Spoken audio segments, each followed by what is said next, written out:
Un cordial saludo. Un día más, con la gracia del Señor, proseguimos el comentario del Catecismo de nuestra Madre la Iglesia Católica. Por lo tanto, decimos que es legítimo, es necesario, no únicamente legítimo, pues el hecho de que también la Iglesia muestre ante el mundo esos atributos que le legitiman como la Iglesia fundada por Jesucristo.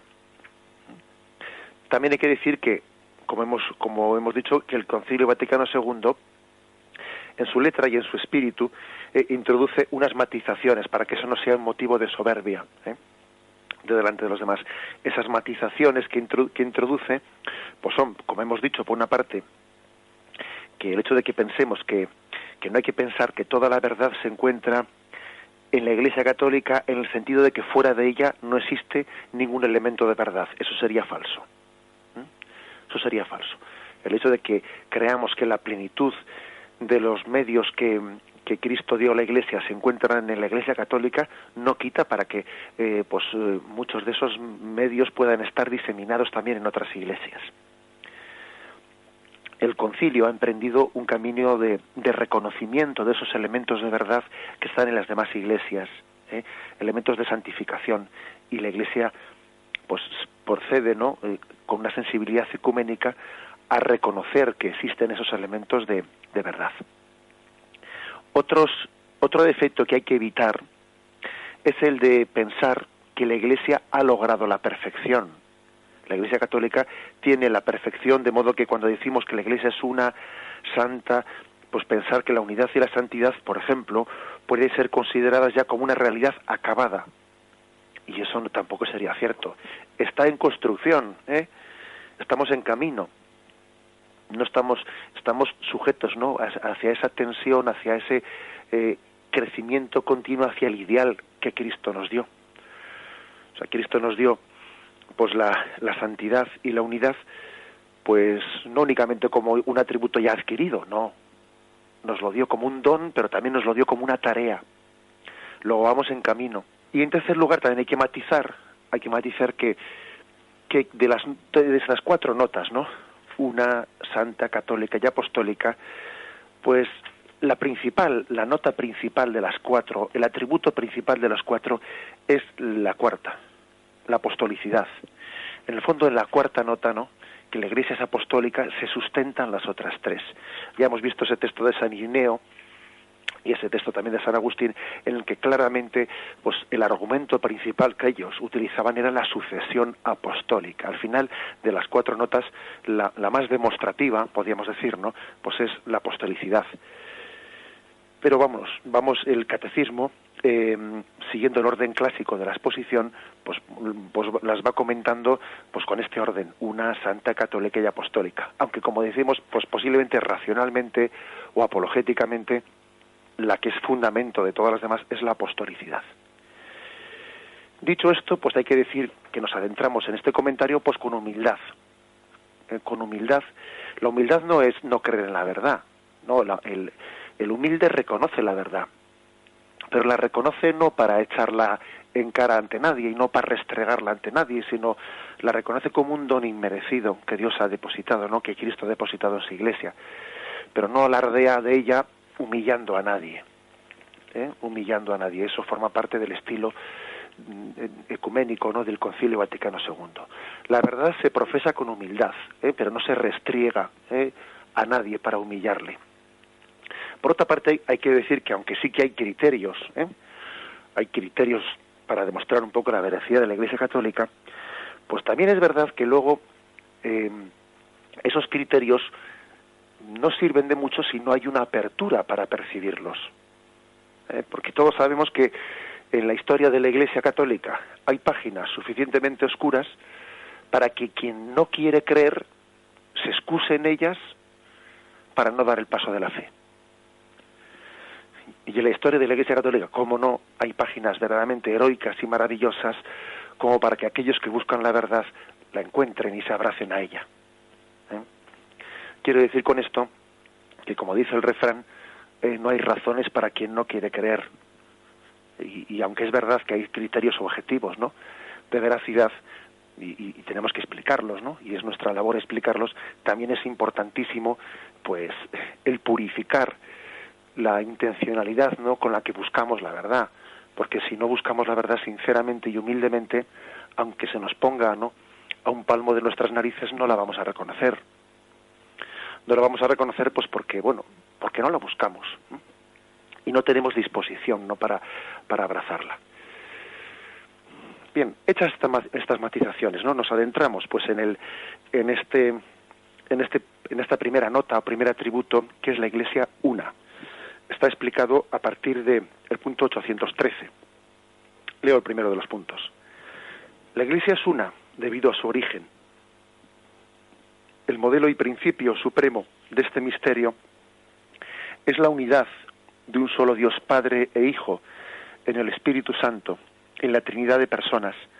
La Iglesia es una debido a su fundador, pues el mismo Hijo encarnado, príncipe de la paz, por su cruz reconcilió a todos los hombres con Dios, restituyendo la unidad de todos en un solo pueblo y en un solo cuerpo. La Iglesia es una debido a su alma.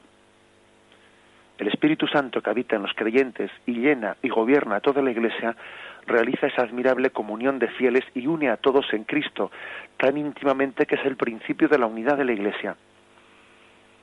Por tanto, pertenece a la Iglesia misma de la Iglesia, pertenece a la esencia misma de la Iglesia ser una. Y trae aquí a colación un texto de San Clemente de Alejandría. Dice: qué sorprendente misterio. Hay un solo Padre del universo, un solo Logos del universo y también un solo Espíritu Santo, idéntico en todas partes. Hay también una sola Virgen hecha Madre y me gusta llamarla Iglesia.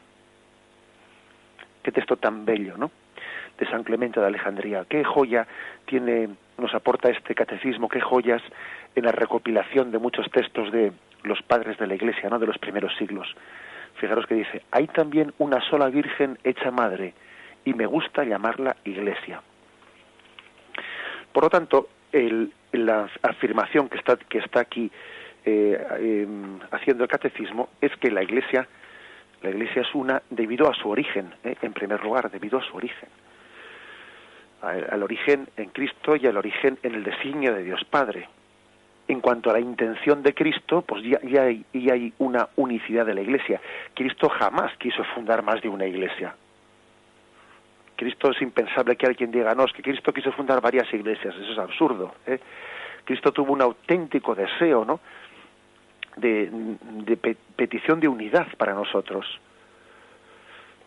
Acordaros de Juan 11, versículo 52. Esto no lo dijo por su cuenta, sino que como era sumo sacerdote aquel año, profetizó que Jesús iba a morir por la nación. Y no solo por la nación, sino también para reunir en uno a los hijos de Dios que estaban dispersos. Es decir, que el sumo sacerdote profetizó, sin darse cuenta de lo que estaba diciendo, ¿no?, que Jesús iba a morir para reunir a los hijos dispersos en uno. Un texto más fuerte es difícil, ¿no? Jesús había expresado el deseo de reunir a todas las ovejas en un solo redil, ¿eh? Tenéis el texto de Juan 10, 16. También tengo otras ovejas que no son de este redil. También a esas tengo que llevarlas y escucharán mi voz. Y habrá un solo rebaño, un solo pastor. Especialmente es en lo que se conoce como la oración sacerdotal, la oración que Jesús, el discurso que Jesús pronunció después de la última cena, que es recogido por el Evangelio de San Juan, donde más se recoge como Cristo pidió al Padre por la unidad de la Iglesia.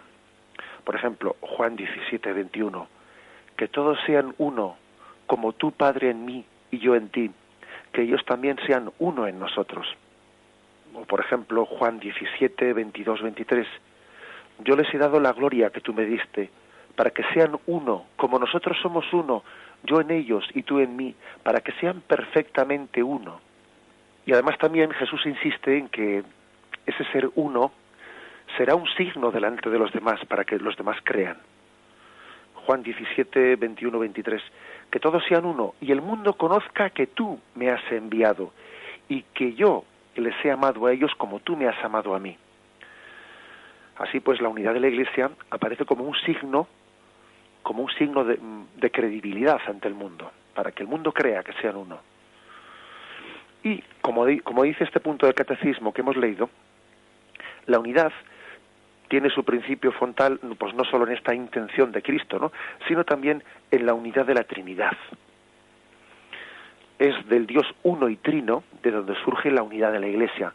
Como dice el Concilio Vaticano II, en uno de sus documentos, Unitatis Redintegratio, dice en el número 2, el supremo modelo y el supremo principio de este misterio es, en la Trinidad de personas, la unidad de un solo Dios, Padre e Hijo, en el Espíritu Santo.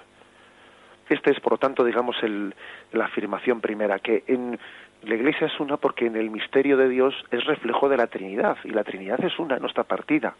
Ahora bien, la unidad creada por Dios para participar de su vida, de esa vida intratrinitaria y cuya expresión, ¿no?, pues es la unidad del género humano, se rompió por el pecado.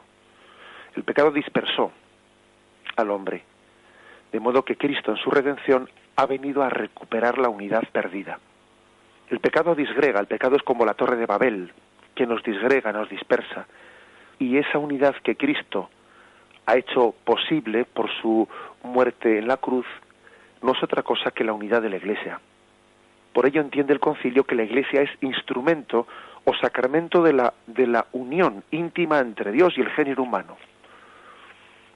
Esto lo hemos explicado en programas anteriores, ¿no?, de cómo la Iglesia es sacramento de unidad entre Dios y los hombres. Hay una vocación de unidad dada por Dios a la Iglesia, una vocación de unidad, instrumento de unidad. La realización de esta unidad tiene como agente principal al Espíritu Santo. El mismo punto de este documento Vaticano Unitatis Redintegratio dice: el Espíritu Santo que habita en los creyentes y llena y gobierna a toda la Iglesia, realiza esa admirable unión de los fieles y tan estrechamente une a los hombres en Cristo, que es el principio de la unidad de la Iglesia. Por eso se le llama, con razón, alma de la Iglesia. Recordáis que este punto del Catecismo 813 dice: la Iglesia es una debido a su alma, al alma que tiene, que es el Espíritu Santo, y la Iglesia es el alma de la unidad. Aquí podríamos también recordar otro texto de Tertuliano, un autor de los primeros siglos también. Dice: donde están los tres, el Padre, el Hijo y el Espíritu Santo, allí se encuentra la Iglesia, la cual es el cuerpo de los tres. Fijaros, ¿no?, porque nosotros decimos que la Iglesia es el cuerpo místico de Cristo, pero en ese texto de Tertuliano se atreve a decir que la Iglesia es el cuerpo de los tres. Bueno, pues porque en ella inhabita esa plenitud, la Trinidad, ¿no?, como cuerpo de la Trinidad. Pero así como en el seno de la Trinidad es el Espíritu el artífice de la unidad, así la Iglesia, el Espíritu Santo, constituye el don de la unidad en un solo cuerpo.